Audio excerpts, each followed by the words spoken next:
Então essa relação de intimidade entre o ser humano e Deus e o ser humano, ainda não alcançou a nossa consciência coletiva. Ela está dentro do dogma da encarnação de Deus na experiência humana.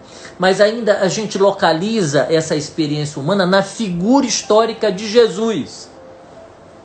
Vamos pensar nisso um pouco. Na figura histórica de Jesus.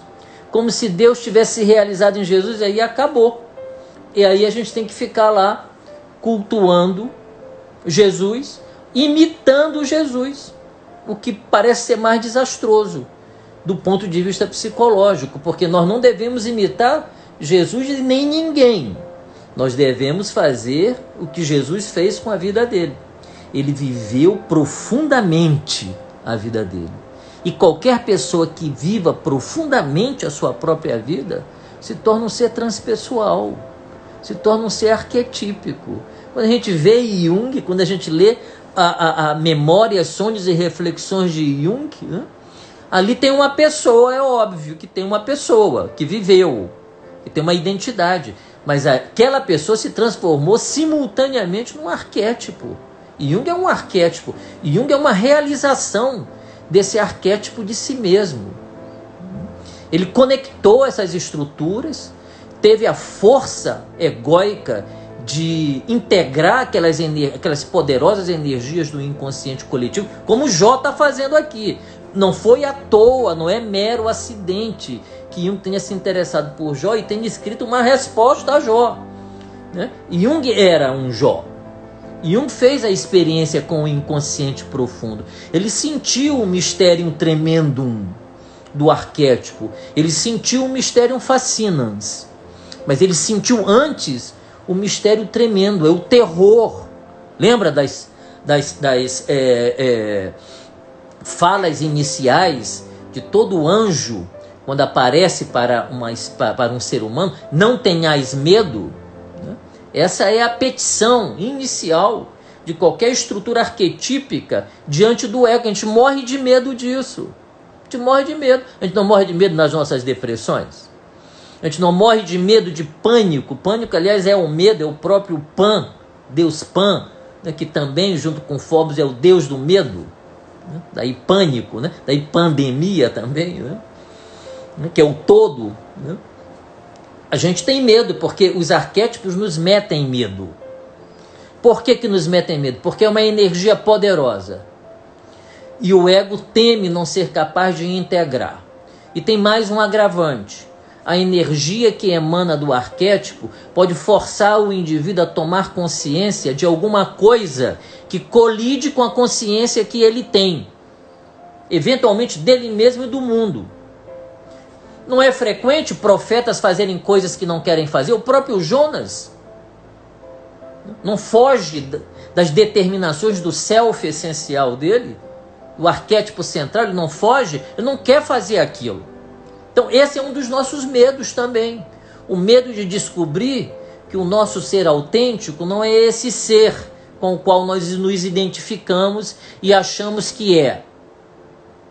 Mas toda pessoa que tem um processo de individuação, ela tem um ser autêntico que a persegue. A persegue em sonhos, a persegue em sintomas. Né? Ela não consegue, embora se esforce, se afastar da radiação arquetípica que alcança a consciência dela e que a obriga a ter a responsabilidade. Também nós não gostamos muito de responsabilidade, né? De parar um pouco, de ser a manjedora, de transformar a consciência como a manjedora do processo, olha a heresia, de tornar Deus consciente. Tornar Deus consciente. E como é que eu torno Deus consciente? Absorvendo a energia arquetípica luminosa, suportando a presença dessa energia, suportando na gravitação da minha consciência, olhando para essa energia, dialogando com essa energia, permitindo que essa energia se revele a mim através de imagens, através de símbolos, através de intuições. Ter uma escuta, um tempo perdido para fazer essa escuta. Por detrás dos nossos sintomas, não tem só um acúmulo de patologias oriundas da nossa história pessoal, dos nossos traumas. Tem vida existencial reprimida ali dentro.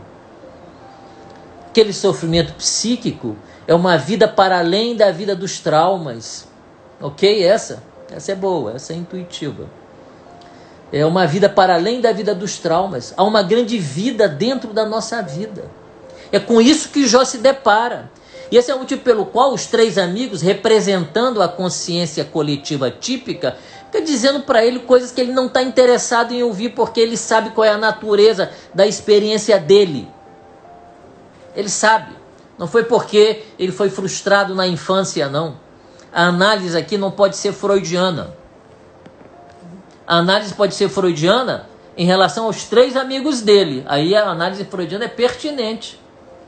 Que são 3 pessoas congeladas pela fé. Pessoas com bom coração, mas congeladas pela fé.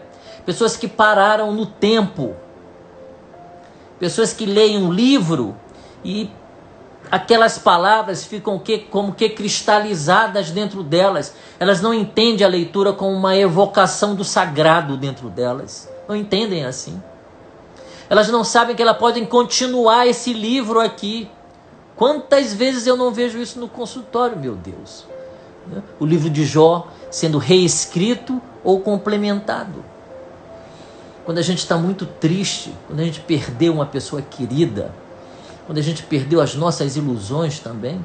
Agora, em pandemia, quando muitas pessoas vão perder aquilo que têm, perder não só entes queridos, como também viver uma situação eventual de limite entre vida e a morte, como também perder o seu próprio negócio e se dar conta de que não tem dinheiro e não tem nem como sair para buscar o dinheiro, sem correr o risco de contrair a doença e ainda trazer para dentro de casa.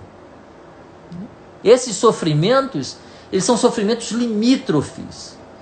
E nesse momento, eu costumo dizer, não dá para correr nem para a direita, nem para a esquerda, nem para frente, nem para trás.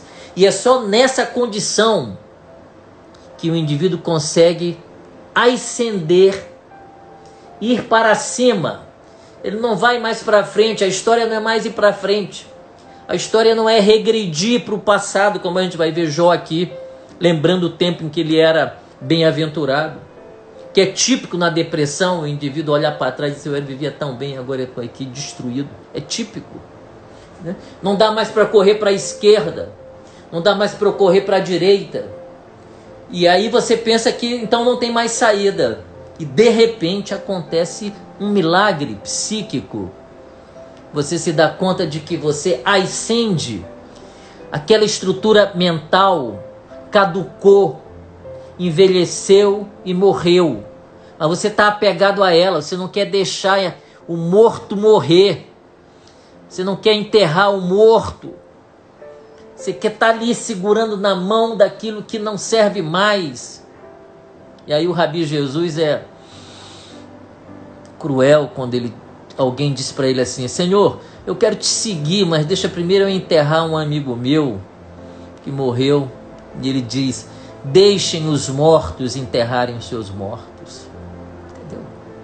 O cara é difícil, Esse é um cara difícil, um cara amoroso, extremamente sedutor no olhar, com as palavras, né?